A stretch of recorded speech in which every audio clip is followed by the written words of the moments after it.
नमस्कार, आपका आरोग्य एकेडमी क्लासेस में स्वागत है। आशा करता हूँ आप लोग स्वस्थ होंगे, मस्त होंगे।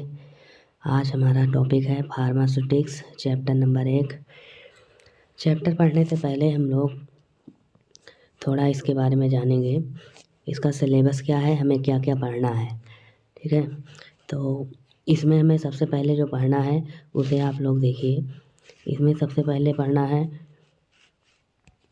History of profession of pharmacy in India, relation to pharmacy education, और इंडस्ट्री के बारे में पढ़ना है। फार्मेसी प्रैक्टिस क्या होती है एंड वेरियस प्रोफेशनल एसोसिएशन, ये सारी चीज़ें क्या होती हैं, इन सभी के बारे में जानना है। और इसके बाद फार्मेसी एज ए कैरियर, हमारे मतलब फार्मेसी पढ़ने के बाद कैरियर क्या क्या हो सकता है, ठीक है। जैसे कुछ होता है ना कि पढ़ने के बाद हमें क्या नौकरी मिलेगी, कैसे क्या होगा, तो फार्मेसी करने के बाद हमारा कैरियर क्या होगा, ये सारी चीज़ें पढ़ेंगे। फिर फार्माकोपिया एक होता है, इसका इंट्रोडक्शन हमें पढ़ना है। आईपी, बीपी, यूएसपी, एनएफ, इन सभी का फुल फॉर्म, जैसे कि आईपी मतलब इंडियन फार्माकोपिया, बीपी मतलब हो जाएगा ब्रिटिश फार्माकोपिया, यूएसपी मतलब यूनाइटेड स्टेट फार्माकोपिया, एनएफ मतलब नेशनल फार्मूले हॉस्पिटल में यूज की जाती है, एंड एक्स्ट्रा फार्माकोपिया, थोड़ा और एक्स्ट्रा जो होगा उस फार्माकोपिया के बारे में जानेंगे। Salient feature of Indian pharmacopoeia, ठीक है। इंडियन फार्माकोपिया मतलब सेलिएंट फीचर कब आया था, कैसे हुआ था, कब कब अपडेट हुआ था, ये सारी चीज़ें हम पढ़ेंगे। तो ये हमारा जो फर्स्ट यूनिट है, इसका जो होल सिलेबस है हमने देख लिया है। चलिए हम चैप्टर नंबर 1 स्टार्ट करते हैं बिना किसी कोई देर किए हुए। चलिए दोस्तों, अब देखिए आप, जैसे हमारा जो सब्जेक्ट है फार्मास्यूटिक्स, तो और हम पढ़ाई क्या कर रहे हैं, D pharma first year pharmacy. तो फार्मेसी की हमें डिफिनीसन ज़रूर पता होनी चाहिए, तो क्योंकि कोई भी पूछ सकता है, ठीक है, कि फार्मेसी की डिफिनीसन क्या है बताइए। तो फार्मेसी की डिफिनीसन बताने में हमको दिक्कत नहीं होनी चाहिए। तो यह औषधि और दवाओं को तैयार करने और वितरित करने की कला व विज्ञान है, ठीक है।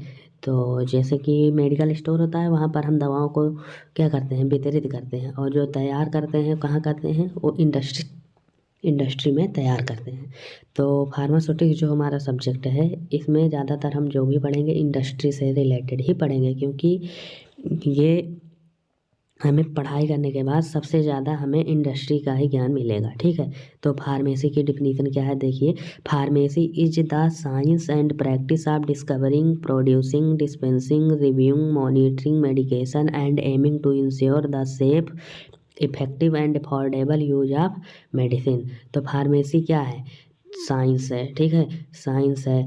और इसमें हम क्या करते हैं, फार्मेसी में दवा की खोज करते हैं, ठीक है। कंपनी में दवा को प्रोड्यूस किया जाता है, बनाया जाता है, फिर उसे मेडिकल स्टोर पर कम्युनिटी फार्मेसी में इसको डिस्पेंस किया जाता है। उसके बाद दवा का रिव्यू किया जाता है, मॉनिटर उसके ऊपर नज़र बनाई जाती है, medication and aiming to ensure safe, effective and affordable use of medicine, इसको प्रभावी तरीके से मेडिसिन का यूज किया जाता है, ठीक है। आशा करता हूँ फार्मेसी की डिफिनीसन आप लोग को समझ आ गई होगी। इसलिए फार्मास्यूटिक्स जो हमारा सब्जेक्ट है, आगे बढ़ते हैं। तो जो हमारा सब्जेक्ट फार्मास्यूटिक्स है, इसकी डिफिनीसन हम लोग देखेंगे। Pharmaceutics is branch of pharmacy which deals with conversion of drug into dosage form so that we can use drug safely and effectively. अब इसी को हम सिंपल वर्ड में क्या बोलते हैं, in simple word the science of dosage form is known as pharmaceutics. जो हमारी डोजेज फॉर्म होती है उसी को हम फार्मास्यूटिक्स कहते हैं, ठीक है। तो इसमें जो ड्रग का यूज हुआ है, ड्रग क्या होते हैं, प्योर केमिकल कंपाउंड होते हैं। और दोस्तों एक नंबर में क्वेश्चन बनता है एपीआई। एपीआई का फुल फॉर्म होता है एक्टिव फार्मास्यूटिकल इंग्रेडिएंट, ठीक है। मेडिसिन जो होती है हमारी, मेडिसिन दो शब्दों से मिलकर बनी होती है, एक्टिव इंग्रेडिएंट और इनएक्टिव इंग्रेडिएंट। इनएक्टिव इंग्रेडिएंट क्या होते हैं, जैसे कि कोई दवा आप देखे होंगे, वो एक कलर होता होगा, फ्लेवर होता होगा, उसमें स्वीटनिंग एजेंट, बाइंडिंग, डिसइंटीग्रेंट, ये सारी चीज़ें मिलकर ही कोई दवा बनती है, ठीक है। तो सिंपल वर्ड में मेडिसिन कोई भी होती है, वो उसमें एक मतलब एपीआई जो होती है, एपीआई को ड्रग ही बोलते हैं, वो बहुत थोड़ी मात्रा में होते हैं, जो कि दवा लेने के बाद बॉडी में रिएक्ट करते हैं, ठीक है। और एक्सिपिएंट होते हैं, एक्सिपिएंट वही होते हैं। तो और एपीआई जो होते हैं मार्केट में थे 3 तरह के फॉर्म में अवेलेबल होते हैं, सॉलिड, लिक्विड, गैसेस। सॉलिड में जैसे टैबलेट, कैप्सूल, पाउडर, और लिक्विड जो होते हैं syrup, solution, suspension, lotion, syrup वगैरह जो छोटे बच्चों को पिलाया जाता है, यहाँ बहुत सारी चीज़ें होती हैं। गैस में स्प्रे होते हैं, जैसे मूवमेंट आता है एक, जैसे चोट लग जाती है तो मारने के लिए, बस वैसे ही।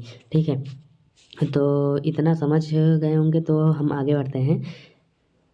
इसमें अब आगे जो है हम हिस्ट्री पढ़ेंगे। ठीक है, history, pharmaceutics history of pharmacy profession in India. ठीक है, फार्मास्यूटिक्स की हिस्ट्री क्या है भारत में। ठीक है, तो इसमें सबसे पहले हम देखेंगे कि दोस्तों यहीं से अगर आप अच्छे से पढ़ाई करें तो यहीं से जो 1 नंबर के क्वेश्चन बनते हैं यहीं से बन जाते हैं। ठीक है, और अगर आप जो मैं पढ़ा रहा हूँ अगर आप पढ़ ले रहे हैं तो आपके 1 नंबर पूरे ही मिलने वाले हैं। ठीक है, चलिए देखिए, तो इसमें है, ये देखिए, जैसे 1901 में क्या हुआ था, बंगाल केमिकल्स एंड फार्मास्यूटिकल्स। ठीक है, इसको आपके समझने के लिए हमने ऐसा लिखा हुआ है, तो इसका पूरा मतलब आप लोग समझिए कि क्या है। इसका पूरा मतलब है बंगाल केमिकल्स एंड फार्मास्यूटिकल, ये जो है 1901 में इसकी एक कंपनी लगाई गई थी। ठीक है, उसके बाद क्या हुआ था, 1930 में ड्रग इंक्वायरी कमेटी एक बनाई गई थी। ठीक है, आगे हम इसको और डिटेल में जानेंगे, अभी आप शॉर्ट में देखिए। और 1931 में ड्रग इंक्वायरी जो कमेटी हुई थी उसकी रिपोर्ट आई थी। ठीक है, 1932 देखिए दोस्तों, एक क्वेश्चन बहुत ही ज़्यादा पूछा जाता है, फादर ऑफ फार्मेसी कौन है, महादेव लाल श्रॉफ। ठीक है, महादेव लाल श्रॉफ, आप लोग इसे अच्छे तरीके से जान लीजिए। ठीक है, और Indian system of medicine was originated from Ayurveda ancient science life. ठीक है, जो इंडियन हमारा सिस्टम है मेडिसिन का, ये कहाँ से ओरिजिनेट हुआ है, आयुर्वेद से ओरिजिनेट हुआ है। ठीक है, इसके 2 पिलर्स हैं आयुर्वेद के, चरक संहिता और सुश्रुत संहिता। ठीक है, और चरक संहिता में क्या क्या दिया गया है, चरक संहिता कंपाइल्ड एंड एडिटेड बाय महर्षि चरक। ठीक है, महर्षि चरक के द्वारा इसे बनाया गया है। और Sushruta Samhita consist of all general medicine and surgery. ठीक है, मेडिसिन और सर्जरी के बारे में सुश्रुत संहिता में बताया गया है। ठीक है, चलिए दोस्तों आगे बढ़ते हैं हम, एलोपैथिक सिस्टम इन इंडिया। ठीक है, जो दवाइयाँ बनती हैं मेडिसिन, ठीक है, भारत में, उसकी पहले क्या स्थिति थी इसमें हम लोग देखेंगे। ठीक है, तो पहले क्या था, चलिए देखते हैं। Introducing during British rule and it was mainly for Britishes before 19th century, import of medicine from Europe and it was mainly from Britishes. ठीक है, जो 19वीं शताब्दी से पहले दोस्तों जो हमारी दवा का इम्पोर्ट हुआ करता है, ठीक है, इम्पोर्ट हुआ करता था, वो भारत में ना होके यूरोप देश व ब्रिटिश देश से हुआ करता था। ठीक है, तो शुरू से हम सारी कहानी समझते हैं तब समझ में आएगा। सबसे पहले क्या हुआ था, 19वीं शताब्दी के बाद कैसे कैसे हमारे यहाँ इंडस्ट्री का विकास हुआ, रूल आते गए, नियम आते गए। ठीक है, ये सारी चीज़ें हुई। तो सबसे पहले वही होगा 1901 में क्या हुआ था, Bengal chemicals and pharmaceutical work in Kolkata by Acharya PC Roy. Acharya PC Roy के द्वारा कलकत्ता में बंगाल केमिकल फार्मास्यूटिकल का वर्क शुरू हुआ। ठीक है, और 1903 में क्या हुआ था, ए स्मॉल फैक्ट्री इन बॉम्बे। ठीक है, बॉम्बे में एक स्मॉल फैक्ट्री लगाई गई दोस्तों, पहली फैक्ट्री थी। ठीक है, बॉम्बे में। और 1907 में क्या हुआ, एलेम्बिक केमिकल का वर्क शुरू हुआ। ठीक है, और दोस्तों उसी के बाद क्या हुआ था, हमारे देश में फर्स्ट वर्ल्ड वार शुरू हो गया था, प्रथम विश्व युद्ध जिसे कहते हैं, जो 4 साल तक चला था, 1914 से 1918 तक। तो उस युद्ध में क्या हुआ था, import was disturb and mainly things was affected committee. ये जो हमारी कमेटी बनाई गई थी दोस्तों, ये डिस्टर्ब हो गई थी। डिस्टर्ब होने के बाद फिर क्या हुआ था, फिर कमेटी बनाई गई। ठीक है, ड्रग इंक्वायरी कमेटी जिसका नाम है। ठीक है दोस्तों, इसका 1 नंबर का क्वेश्चन पूछा जाता है कि ड्रग इंक्वायरी कमेटी कब बनाई गई थी, तो 11 अगस्त 1930 को बनाई गई थी। ठीक है, तो इसमें क्या हुआ था, to identify the problem pharmacy in India and measures to be taken, the committee published its report in 1931. It was reported that there was no recognized profession of pharmacy. Just after publication of report, Professor M.L. Shroff initiated pharmacy education at the university level in BHU in the Banaras Hindu University in 1930। इसका पूरे वाक्य का यही sentence है दोस्तों कि जो भारत में है फार्मेसी की प्रॉब्लम को आइडेंटिफाई किया गया था। ठीक है, उसके बाद एक कमेटी बनाई गई थी। ठीक है, 1930 में जो कमेटी बनाई गई थी, 1931 मतलब 1931 में उसकी रिपोर्ट सामने आई।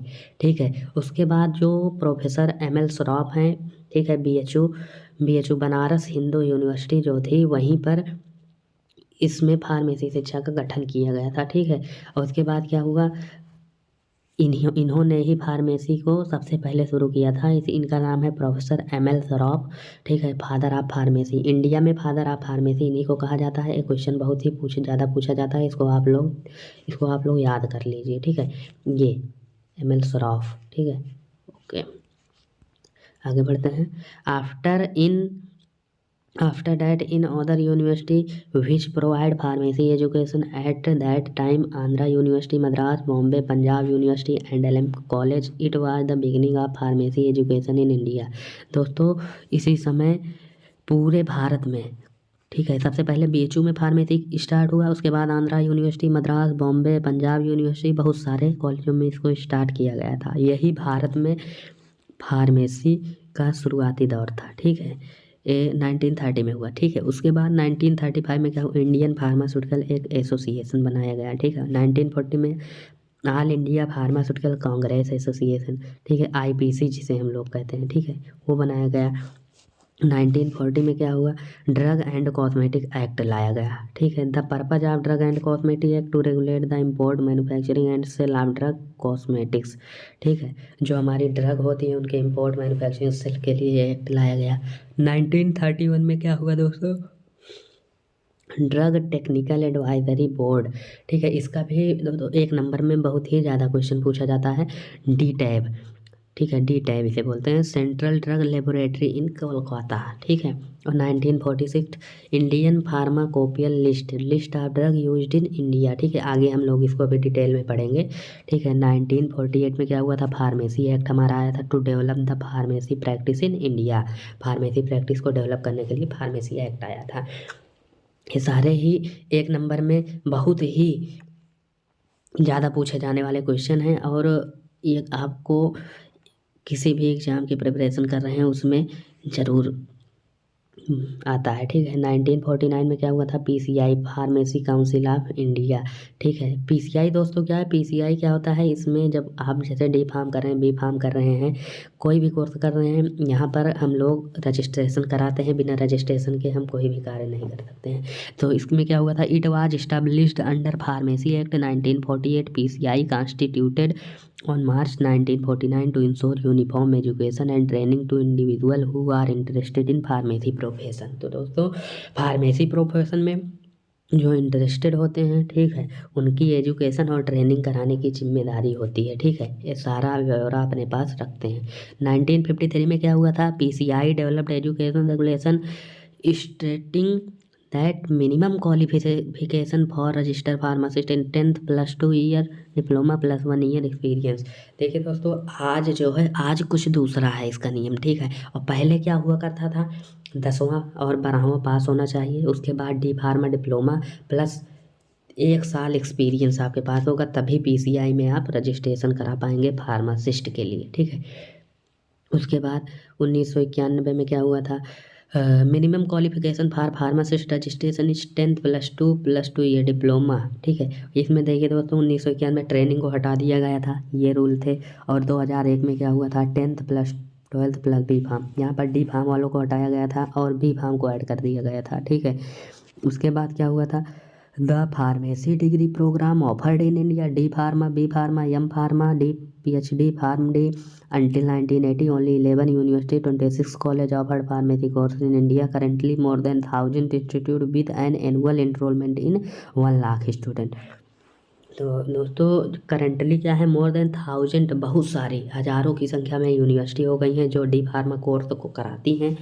और रिसेंटली एनुअल इनरोलमेंट लगभग 1 लाख प्लस स्टूडेंट का है। दोस्तों फार्मासिस्ट का जो है इस फील्ड में भी क्या है कि हमारे लिए समस्या बढ़ती जा रही है, ठीक है। तो आप लोग अच्छे से पढ़िए। और ये देखिए history in related to pharma industry in India, जो अभी आपने सारा कुछ पढ़ा है, बस यही सब कुछ है, फिर से दिया गया है। और अगर आपको हिस्ट्री में लिखना है, 5 नंबर में अगर क्वेश्चन आता है तो आपको यही पूरा एक लाइन से लिख देना है और आपको इसके पूरे नंबर मिलने वाले हैं, ठीक है। अब आप लोग देखिए क्या है, वही सब कुछ है, इसे आप लोग नोट डाउन कर लीजिएगा, ठीक है। 1901 में क्या हुआ था, Bengal chemical pharmaceutical working Calcutta में वर्क शुरू हुआ था। 1907 एलम्पिक केमिकल वर्क हुआ सेटअप बड़ौदा, ठीक है। एलम्पिक केमिकल वर्क का सेटअप हुआ था बड़ौदा गुजरात में। 1922 में introduction of urea stibamine for treatment of kala azar एक बीमारी होती है तो उसी का ट्रीटमेंट हुआ था, ठीक है उसका। और 1930 में मैन्युफैक्चरिंग सेरा वैक्सीन एनेस्थेटिक ईथर क्लोरोफार्म, ठीक है, इन सभी चीज़ों की मैन्युफैक्चरिंग शुरू हो गई थी। 1942 में council of scientific and industrial research CSIR was register, CSIR का रजिस्ट्रेशन हो गया था, ठीक है, रजिस्टर हो गया था 1942 में। 1954 में क्या हुआ था, Hindustan antibiotic was set up to increase the production of antibiotic example penicillin streptomycin. जो दोस्तों एक बात आपको मैं बता रहा हूँ, India was the most population, मतलब इंडिया जो है most use of antibiotic in world, ठीक है, पूरे वर्ल्ड में एंटीबायोटिक का सबसे ज़्यादा यूज इंडिया में होता है। उसी को रोकने के लिए ये एक्ट लाया गया था 1954 में, ठीक है। 1930 में क्या हुआ था, collaboration between research and development industry laboratory. 1970 में special provision given patent act होता है, जैसे कोई दवा का आप पेटेंट करा रहे हैं, ठीक है, उसी का एक्ट आया था 1970 में। 1980 and 1990 number of manufacturing unique work setup, बहुत सारी मैन्युफैक्चरिंग कंपनियां आ गई थी, ठीक है। तो भारत में दोस्तों आगे हम लोग देख रहे हैं, भारत में फार्मेसी मतलब जो है goals of Indian pharmaceutical industry in India हमारी हेडिंग है, और इंडस्ट्री जो हमारी लग रही है इनका क्या गोल्स है, ठीक है। तो provide health care for all act and at affordable cost, मतलब थोड़े ही कॉस्ट में हेल्थ केयर को प्रोवाइड करना, ठीक है। और क्या काम है, नए ड्रग की डिस्कवरी करना, ओके। और दोस्तों जब हम फार्मेसी पढ़ ही रहे हैं तो हमें अपने भारत की कम से कम टॉप 10 कंपनीज का पता होना चाहिए, ठीक है। तो पहले जैसे कुछ हम बता दे रहे हैं और आप लोग कमेंट बॉक्स में हमें ज़रूर बताइएगा कि टॉप कंपनीज कौन है। तो इसमें जैसे सन फार्मास्यूटिकल्स इंडस्ट्रीज लिमिटेड है, Sun Pharma, Aurobindo, Lupin, Cipla, doctor Reddy, Cadila health care, Glenmark pharmaceuticals. तो दोस्तों आशा करता हूँ आप लोग को पूरा वीडियो अच्छे से समझ में आया होगा। अगर आप लोग को कहीं भी कोई भी डाउट है तो आप लोग कमेंट में ज़रूर